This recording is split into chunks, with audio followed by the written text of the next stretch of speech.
Dr. Death, serial killer, killed at least 250 patients. Harold Shipman, also known as Dr. Death, was a British physician who is believed to have murdered over 250 of his patients.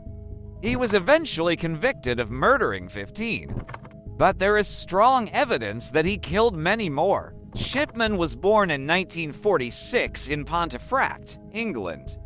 He studied medicine at Leeds University and qualified as a doctor in 1970. He worked in various hospitals before setting up his own practice in Hyde, Greater Manchester. In 1977, Shipman was a popular doctor and was well respected by his patients and colleagues. He was known for his bedside manner and his willingness to go the extra mile for his patients.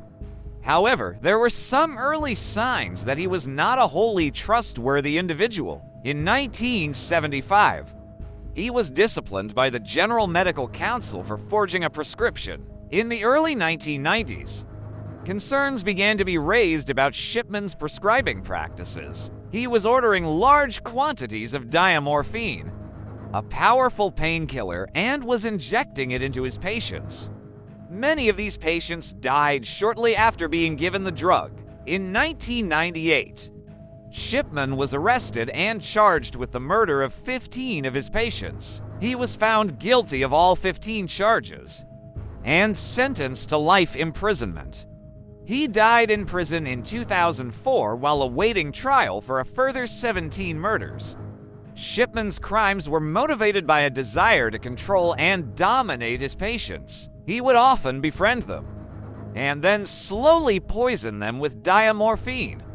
He would then claim that they had died of natural causes.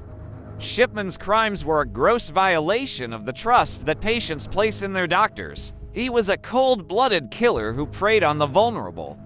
His crimes have had a profound impact on the medical profession and have led to changes in the way that doctors are regulated. In addition to the 15 murders for which he was convicted, there is strong evidence that Shipman killed many more of his patients. The Shipman Inquiry, which was set up to investigate his crimes, estimated that he may have murdered up to 250 people. Shipman's crimes are some of the most disturbing in British history. He was a serial killer who preyed on the vulnerable and abused his position of trust. May their souls rest in peace. So guys, if you are loving these serial documentaries, please do subscribe and hit the like button. We will meet soon.